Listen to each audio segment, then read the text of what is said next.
thanks all for coming to this afternoon's Culture Now talk. You're sitting in the ICA studio. This might be a first for some of you. This used to be the former workshop for the ICA that was recently converted through the help of Resident Architect 6A. And should you become a member of the ICA, you would have access to this room forever, 24/7.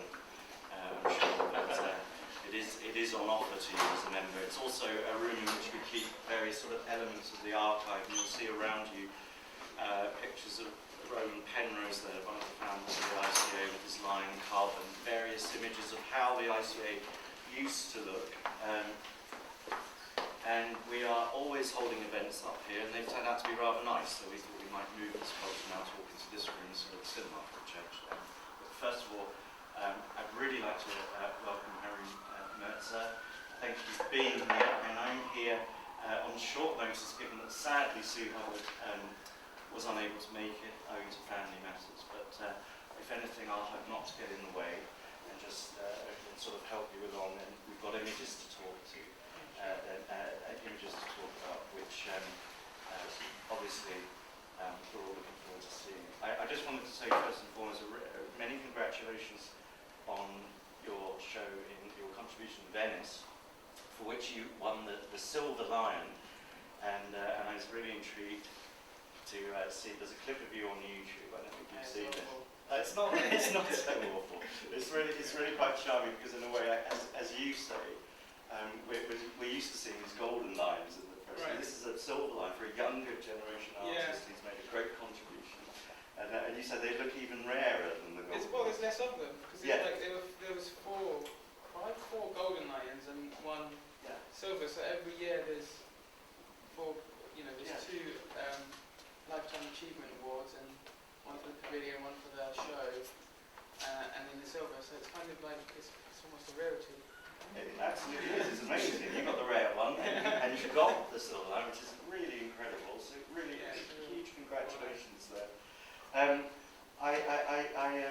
know that you were planning at one point to talk about the British Museum project. Maybe we can come on to that, or if you want to talk about it now. Well, I think there might still be slides on the slideshow. So it starts with that. So maybe we can say start a bit about Thank you. So take us all the way backwards in time. No? There we go. So, so this was, so Sue sadly can't be here. I just did this little thing with her for the British Museum magazine. I was invited to talk about an object that I like in the British Museum, and I chose this gypsum stone here, which is from Mesopotamia, which is basically like a really early form of writing, and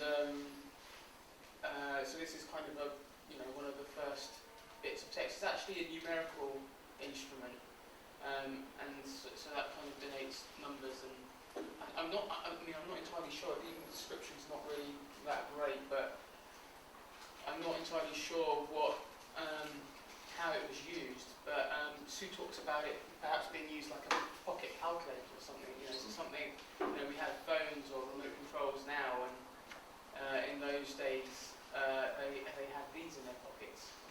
And I'll go on why I was interested in this thing, but it's just that thing itself is so iconic as an icon or a symbol. It's used today in.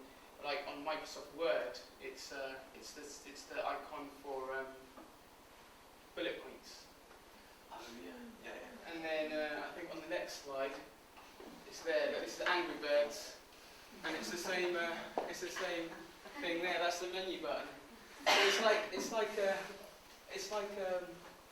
it's just remained in sort of public domain, and it's like a thing that's just transcended sort of all time and culture.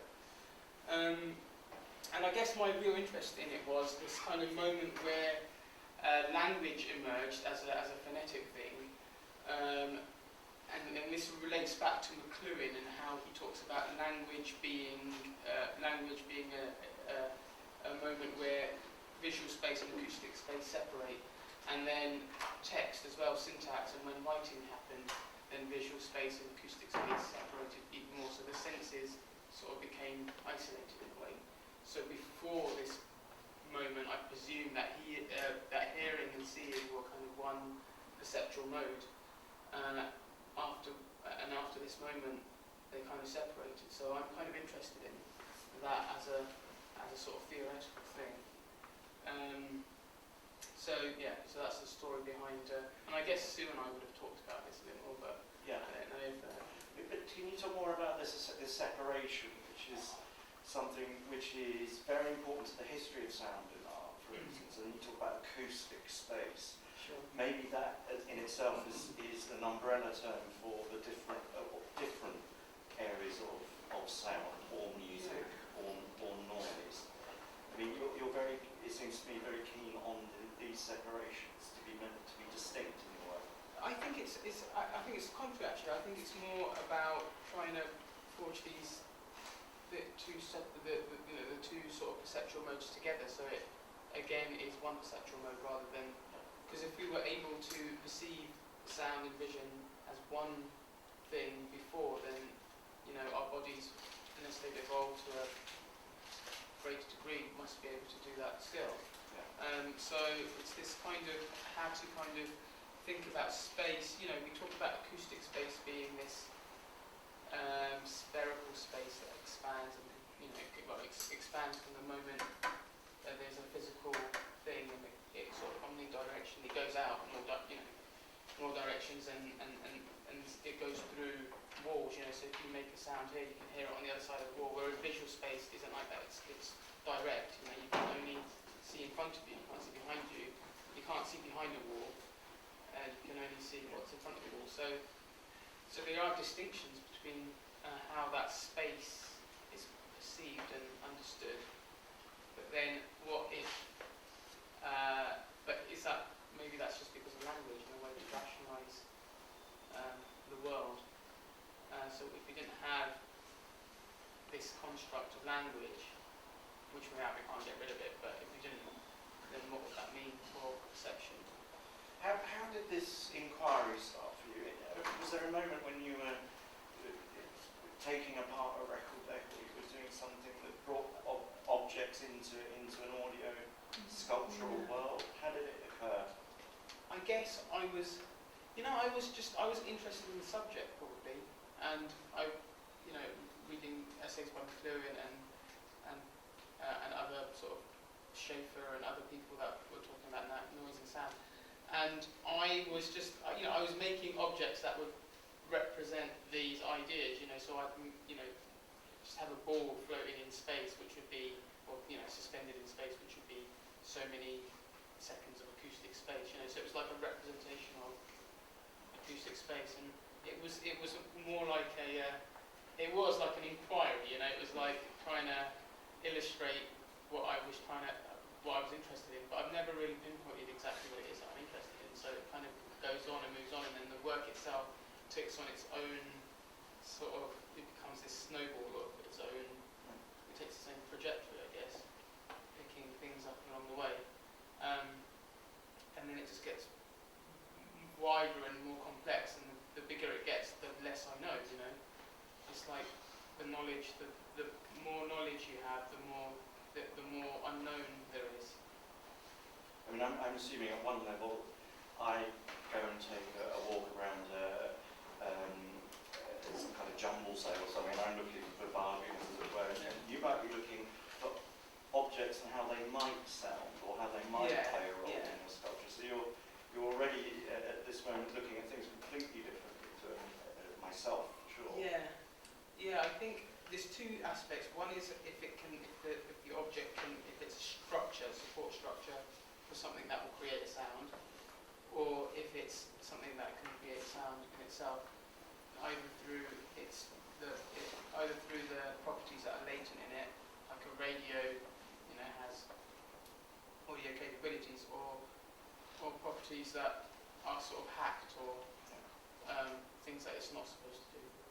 In some of your earlier sculptures, you've got large antique wardrobes and very unwieldy objects that one wouldn't necessarily associate with Yeah, stone. I guess a lot of it, it's kind of trying to do stuff with. It's quite a resourceful process, with what's lying around and what I can kind of play around with and construct out of either found things or easily obtainable things, and actually it's kind of, because the process almost dictates itself. I like what's her name, Thomas App says about her paintings. They don't start with anything really. It's just a piece of blank canvas, and then it goes along. It unfolds as she goes along, and that's kind of I sometimes have an agenda, an idea of something either technical or sonic, the aesthetic, and but that never manifests. It just ends up becoming whatever it becomes, and it grows and just until it's like all this stuff in a room, but somehow working together. Cool. Can we have a look at just some of the? Oh, okay. So this is a video. Do I just click it again? Yeah. So this is a video of a piece called Back Page 5.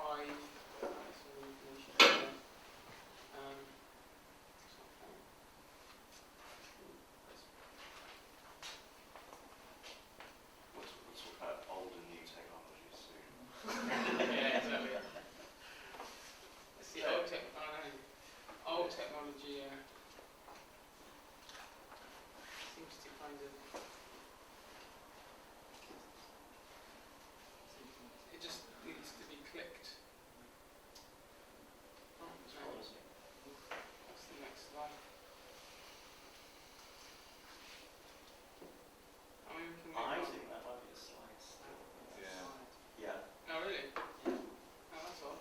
Let's see a video. Okay. We'll carry on. So that would have been a video of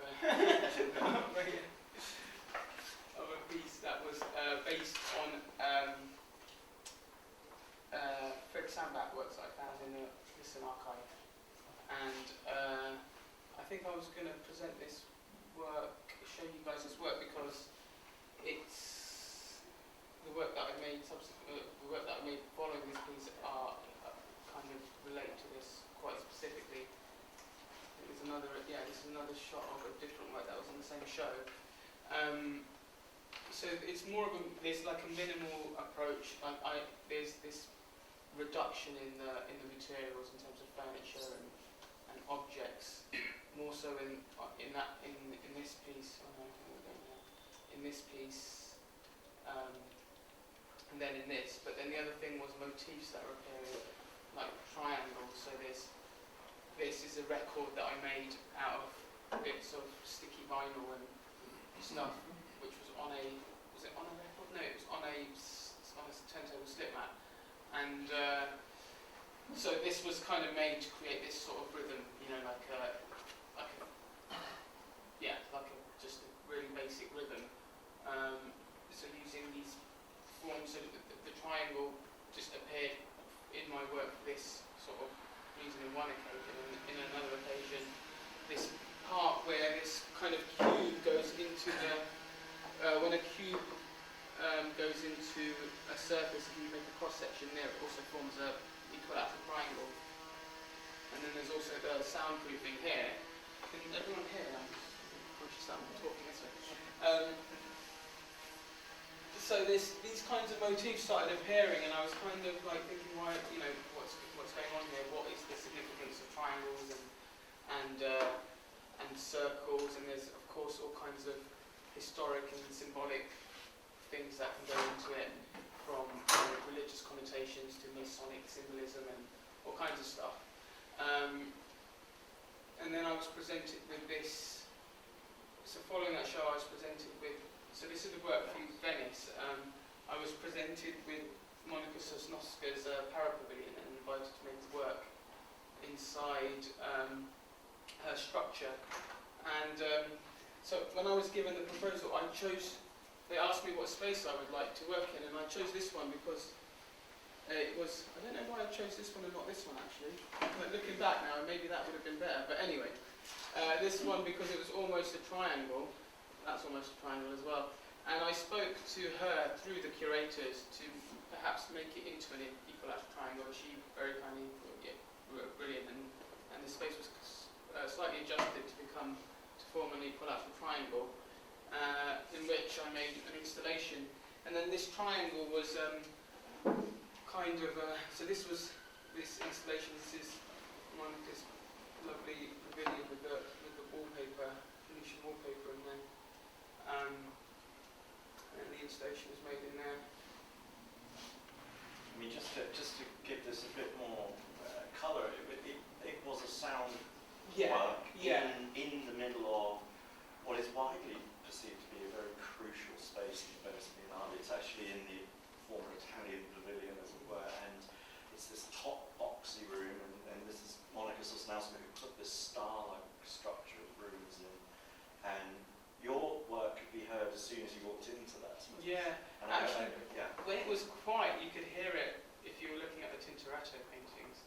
Which were right in front of the it was quite amusing space, actually, because it had this like really low sort of electronic sound, and it was quite. Can we just talk a little bit more about that? I mean, it's been said obviously that there is this role in your work which is just spillage. It just spills out across other artists' works. Is that how does one put this? It's a byproduct of what you do, so much as it's an intention. Yeah, sometimes it's a byproduct, definitely. But then sometimes that byproduct can be harnessed and kind of worked with, and I try to do that whenever I can. So I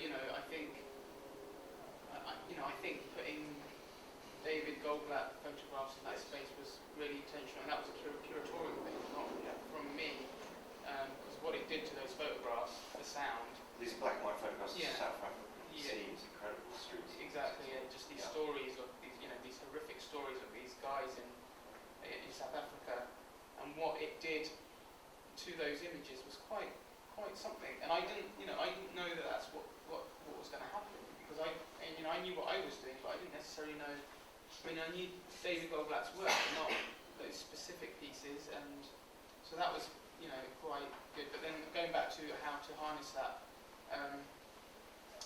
The spillage thing is that the spillage is actually quite interesting. I mean, you get different sounds from different works, because actually there was a conversation with Seth Price as well, which I had with him to see if he would present something, if he was intending to present something with audio, which could have been really nice, this kind of spill of audio, and if it was, what would it be and how we could work with that. So it's always a concern of mine, to the point where it gets really sort of anal as well, where I would curate exhibitions and have artworks by other artists which all have an element of sound and then put together in the space to create a composition.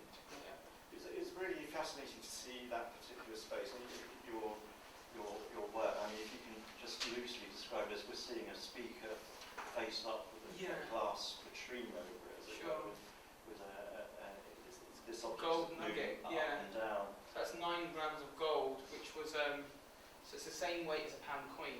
Which you had in an earlier earlier which I had in an earlier work, exactly. So it was this kind of comment on, well, not a comment, it's more of a question about, this piece was more of a question about the economy and the powers that control the economy and what, and how, it was just about, what happens within these power structures and why, because of course, the money at some point, cash was a receipt for gold, and that's no longer the case, and then the value of gold is suddenly increased. So there's this kind of really strange thing where 9 grams of nugget, a gold nugget is the same as a pound nugget, and acoustically it does the same thing, because it's the same weight and size, but then it's got this whole other bunch of references. So there was a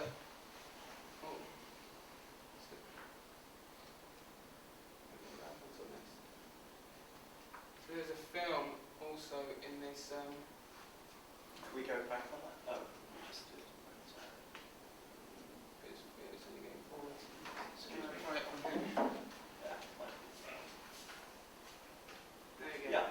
yeah, the screen was, so there's a screen which is kind of illuminated by a strobe. So you could then see the image, and this footage was shot on my mobile phone during the peaceful march in London, so this was outside Fortnum and Mason, and I was just kind of there because I was actually following the helicopters because I knew where there was helicopters and there was something going on, and ended up outside Fortnum and Mason, and it was kind of and I guess my interest was in it was this kind of collective mass, and how a collective mass, the energy can shift from being a really kind of good energy to a bad energy in a really split seconds. Like what the difference is between a protest, a march, a festival, a procession, and all these kind of collective gatherings, and how the attitude and kind of sensibility of the collective just can shift so dramatically. And it was really lucky, but quite sort of scary at the same time being there, because obviously they just infiltrated Fortnum and Mason, and then the police kind of kept on that area, and it got pretty hairy. So I had to get out there, but I wasn't filming what was going on. I was filming the people.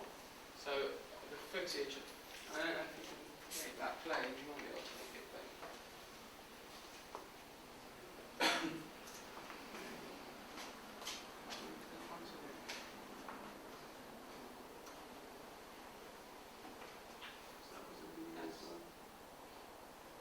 Perhaps I need the video before. Yeah, right. Oh, that's a shame.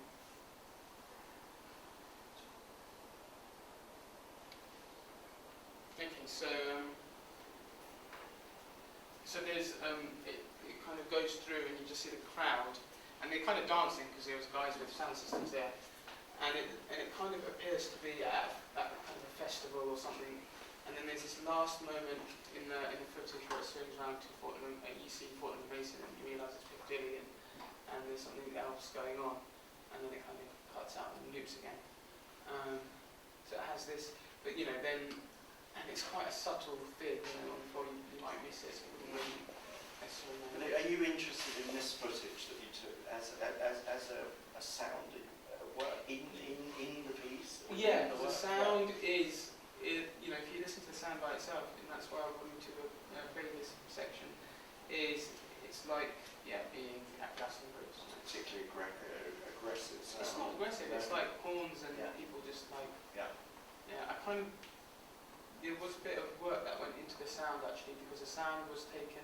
Because here there was music playing. There was this guy with like a little sound system, like a bike converted into like an ice cream bike converted into a makeshift sound system, and he was playing, I don't know, like dubstep or something. So it was quite the audio from the actual footage didn't really work with what I was working on. So I took audio from a previous shot, like 10 minutes earlier, and I played it, but it was just people with horns, and and it was quite a sort of relaxed, nice atmosphere at that time.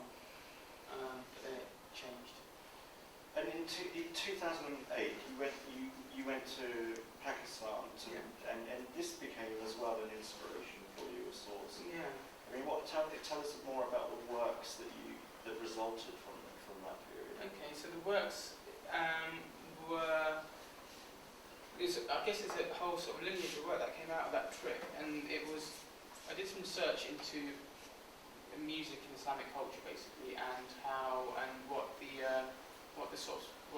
how music is perceived in certain Islamic regimes, and the contradictions that sort of come through, and certain there's certain schools of thought that denote music as kind of a really it's bad, it's not, you shouldn't engage with it. I think it's basically to do with, because it essentially leads to sex. It's got something that's it's related to sex. So if you listen to music and go out dancing or whatever, you can get laid.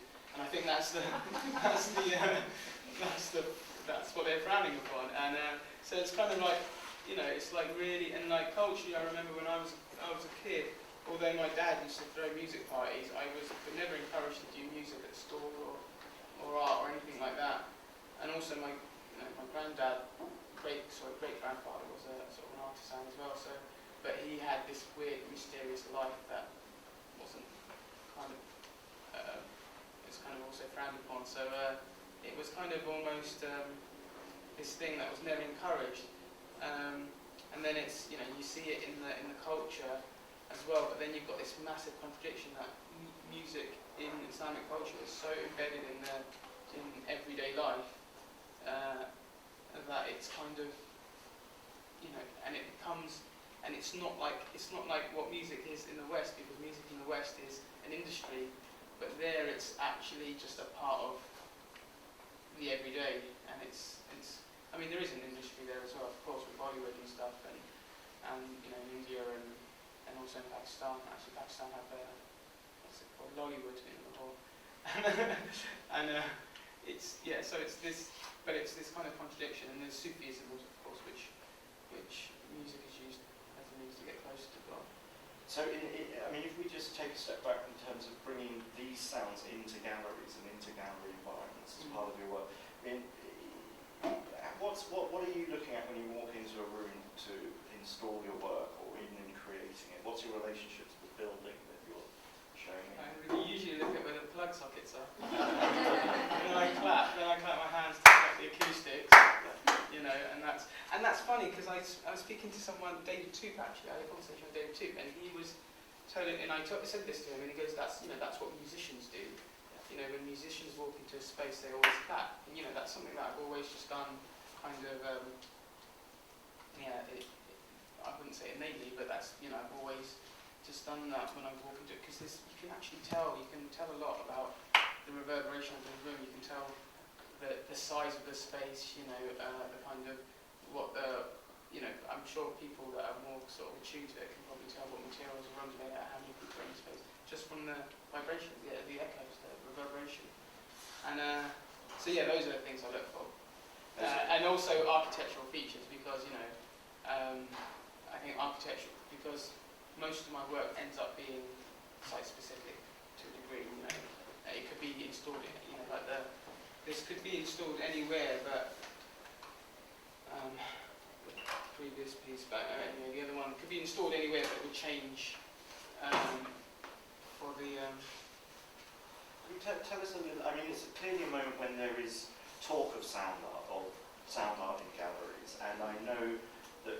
I remember when Susan Phillips won the Turner Prize, she was on the news, and I said, "This is a great day for sound art." She said, "Well, I'm not a sound artist. I'm just an artist." And I mean, can you tell us more about how you see this in relationships that people might say, "Oh, you're a sound artist"? Yeah. I mean, I can feel her. I mean, I sympathise with her, because I mean, it's just these terms that kind of appear out of. I mean, like sound art is one, kinetic art is another one. I don't know, sort of relational aesthetics. That's another kind of. And you can't. I mean, I think it's a sort of a.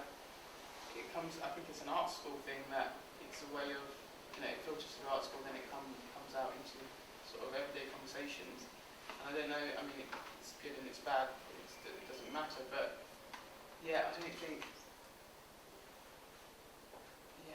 I'm a sound artist, you know. I'm kind of, if like sound art, I mean, music is really the sort of, the pinnacle of sound art, you know, because if it's purely acoustic, if you're talking about just an acoustic thing, then you're in the sort of, and I don't like to make distinctions, but I like to rationalise things.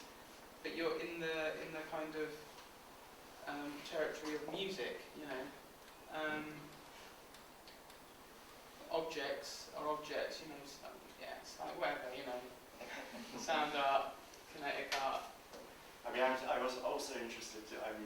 That's my reading of events, because you were born in 1977, and I always think 77 is punk. That's the year. And I was thinking, if you're growing up now into a world in which, at least music cultures, and obviously coming from Sheffield, being based in Sheffield as well, where everyone, music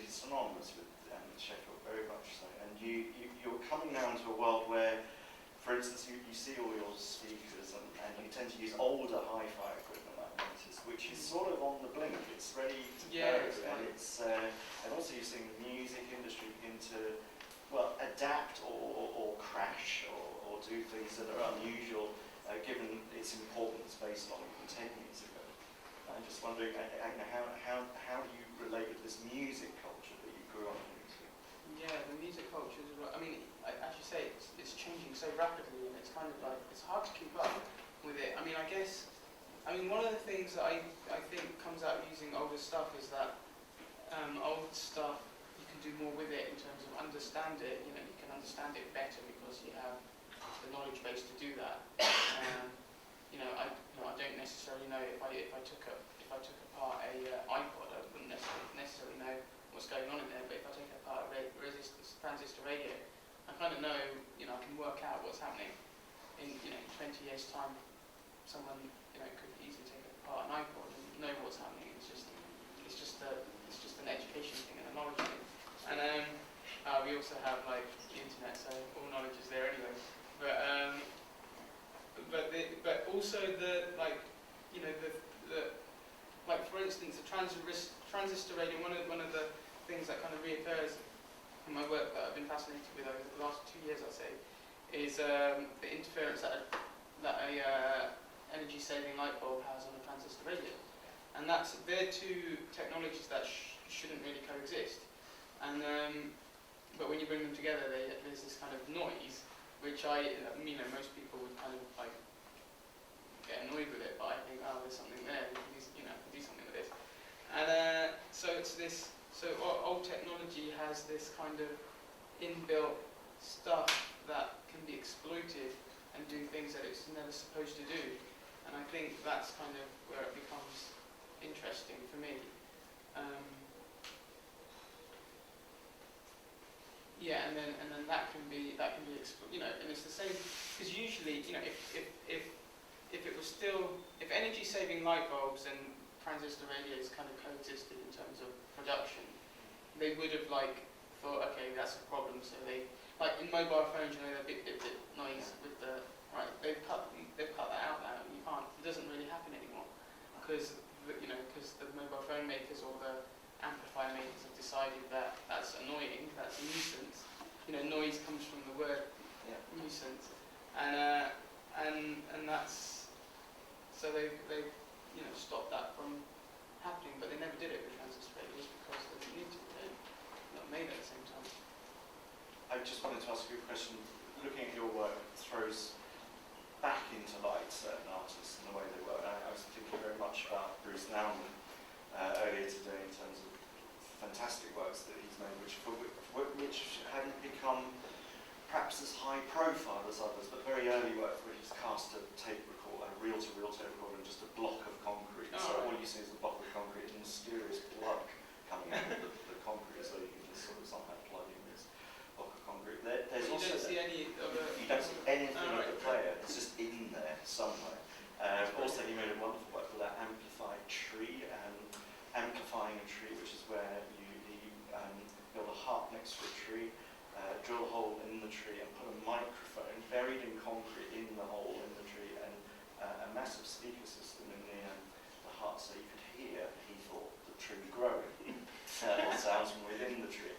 And I just wanted to ask you about what your influences are. Who do you look to in terms of art history in relation to your own work? Yeah, it's kind of an odd one. I guess it's probably more musicians than artists in terms. Well, I went to art school, so I know. I do look at art, artists and art history, and I was really fascinated with painting more than anything, really. And I studied painting originally. But in terms of what I do, I guess it's more sort of the lineage from Edgar Varese to kind of John Cage and Stockhausen and Max Neuhaus and these kinds of people that have a more sort of literal influence, I guess. But then I'm a big fan of photorealistic painting because I think that's the same. It's that perceptual shift from looking at image to or seeing an image to looking at brushstrokes is similar to hearing a sound to listening, hearing noise to listening to a sound, for instance. I don't know if that makes sense, but it's just a very small perceptual shift that happens, and it's just about how you engage with that thing that makes it more special or more interesting. I want to throw questions out to the audience in a minute, but one of the questions that I had, and Haroon, if you feel there's anything else you'd like to see on the PowerPoint, please do. But I actually wrote down earlier documentation, because I was thinking your art is developing in an age where I can see it quite readily and quite easily with sound and with video. Aside from this afternoon, but it's a YouTube moment, and you're in that moment. It feels to me. I mean, other artists would have never been able to sort of somehow even record their work. It's kind of an odd one. I've always taken video footage of my work and documented it that way because that's the closest thing you get to experiencing it. And even then, it's like it doesn't come anywhere near. It doesn't come anywhere close to what the experience of the work is actually. So it's kind of a problem, documentation anyway, but I guess that's always been the case. But I mean, the funny thing is, after the opening in Venice, 2 days after the opening, that triangle LED form kind of, I think either it came undone or it could have been knocked because it's quite a small space, but it kind of came off, and it was like that for about 4 hours, and now there's a whole bunch of YouTube videos, because I've never really used YouTube. I've never put YouTube videos up of my work or anything, but there's a whole bunch of videos that other people have taken and put up with the work kind of like in that state, So it's kind of this weird thing where it's a misrepresentation of the work. I mean, I'm kind of okay with it. It's not like I have too much of an issue with it, but it is this kind of, it's kind of more realistic in a way because it's completely unedited and unmediated, So if there was an element of control that would go into that process of mediating this information, then someone would say, you can't put that on until it's fixed, and then refilm it and then put it on, and then you always get the perfect scenario. But the reality of it is someone did knock it, or someone it did come undone, and it was filmed like that, and it is on YouTube like this, so it has this kind of dual representation of it, or a more realistic representation of it. So that's fine. Just to ask, in terms of your relationship to collectors, to people who own the work, have you ever turned up at someone's for dinner and they've got your work making noises in the corner or any such thing? Are there situations that you can't believe where the work has gone to? Yeah, well, it's quite funny because I did go to a dinner once to a guy that's been really he's been really supportive from when I did my MA, and he had a bunch of people around, and he had one of my pieces in the corner doing exactly what you're saying, looking on his night, and it was quite a funny thing, to see it, and it's great that he does that. One of the interesting things I found about, the moment where I felt like I had some kind of focus in what I was doing was the moment where I made a sculpture in my flat and it was just there, and I turn it on and it was producing this sound, kind of quite autonomously but rhythmic and quite sort of composed, and it was and then I kind of let it play, and it was there for a couple of days just playing, and I was just getting on with other work and whatever, and I kind of lived with it, and it was, and I felt like it was like something that I want. It was like a piece of music, So it was this thing, this piece of music that only exists in that moment in space, and that's kind of that's the kind of rationale I had with it. Not that these things are made necessarily for domestic spaces, but in terms of how they're, engaged with, I think that's kind of part of it. Very good. If anyone has any questions for now, yes, please. I'd like wanted to ask about architecture, because it seems that when, for me, a big part of the experience of the show Listen was the first room on the right, where you had the speaker, the orator, and then as you walked around the room, different things clicked in and out, which activated the space in a very particular way. And in some ways, it's that element of the space being configured and narrated through your work, so that where you stand creates a whole set of connections. Could you talk about that element of your thinking? Yeah, sure. I mean, I think it's really important about objects in space that, you know, it doesn't matter where you go in that space, then there's a composition that's formed, either visual or acoustic. And you know, because there was a time where sculpture seemed like it had a front and a back, you know, and that wasn't, you know, that, and I think that was, I mean, it's not like that at all anymore, and it's not even a question of sculpture now. I think it's a question of installation, and when you're installing something, it's about the space and how to navigate around that space. And I think it's a kind of a conceit in a way that if you turn things like sound elements on and off from one bit to another, then you're almost like encouraging movement in the space from that point to that point.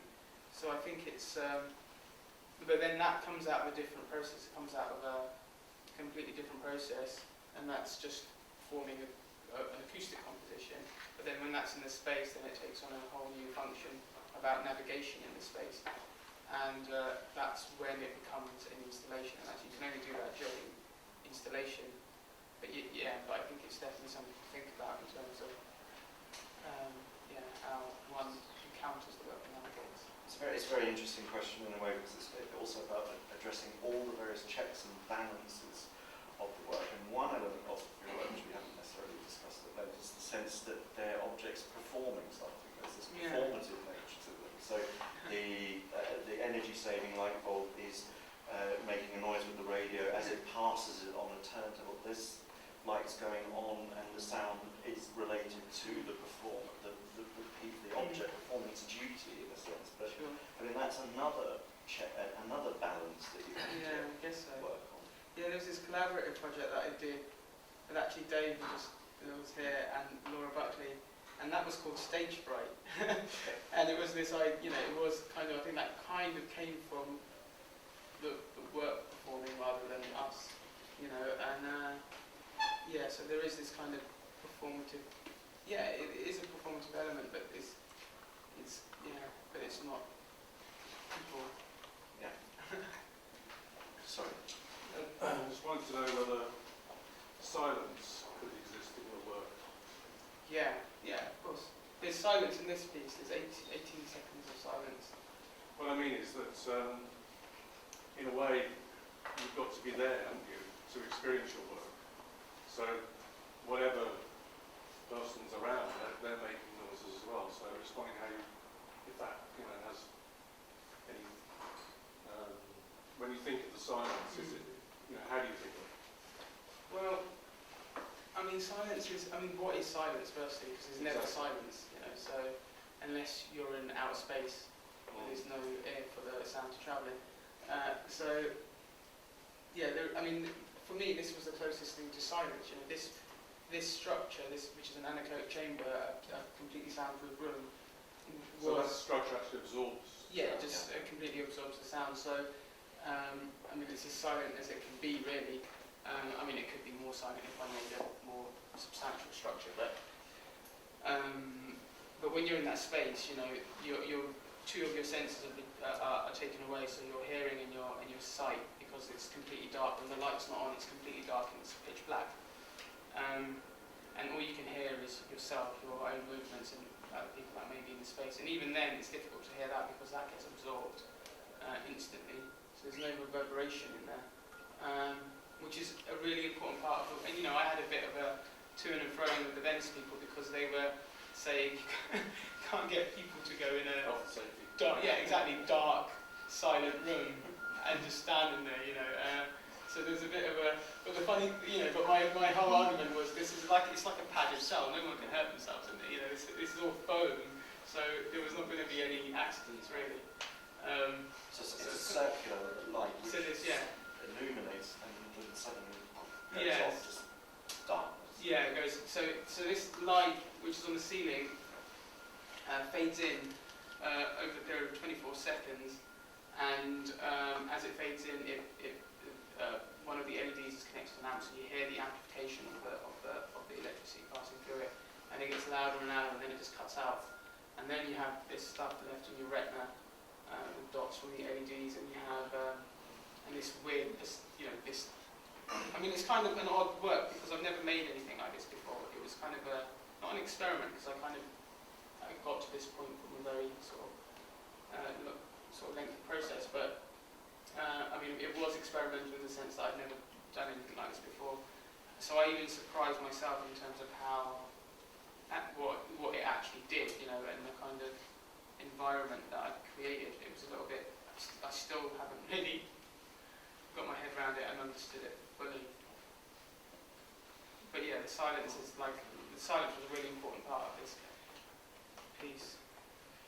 Any other questions? Yeah. Yes, sorry. I've never seen your work, and it's absolutely fantastic, and I'm really glad it came to it. But you mentioned artists that you were influenced by.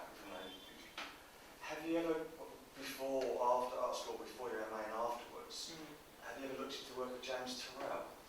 Yeah, of course, yeah. So I think, the funny thing was, just after this work, he had a big structure just behind it, and when I saw it going up, I thought, oh shit, this is gonna make mine look like like some kind of Mickey Mouse outfit. But his work is. I think his work is more to do with the sort of sublime and the kind of it's sort of meditative state of perception rather than, I think this is more to do with an active state of perception. He's an incredible artist, I might just ask actually if we can put on YouTube and we can put in Haroon's name, that piece will come up and we can actually see it in operation. But there was one other question. Sorry, there you go. Yeah. The way that you talk about space, to me, sounds it's very similar to the way that Sandbach wrote about space. And I think there seems to be a lot of similarities. The way that you approached it acoustically, you approached it physically. And he spoke a lot about making the invisible visible, or by essentially this idea of blurring boundaries. And I found that a lot, especially with the two works that we had in the knowledge. Especially with this work, is this idea of the blurring of the boundary that you're seeing what you're hearing, but that also what you're hearing, the idea also that you shouldn't be seeing it. So there's this play of, just like Sandbach's works change the way that you see, I feel as though your works do both the seeing and the hearing. Do you find that there's well, I guess that's kind of an aim to try and that the relationship between what you're seeing and hearing are kind of interlinked and they're sort of indistinguishable to a degree. I'm a massive fan of Fred Sandbach and really adore his work, but more because of how it demarcates space in the most pinned down way. It's just the simplest way of actually completely changing the space. I think after doing that show at the Listen Gallery, I think there is this kind of sort of desire to sort of reduce. I want what I'm making to be irreducible in the sense that anything that doesn't need to be there just goes, and the material that I use have this sort of irreducible quality. So I'd say there's definitely sort of some kind of, but that's not just Sandbach, that's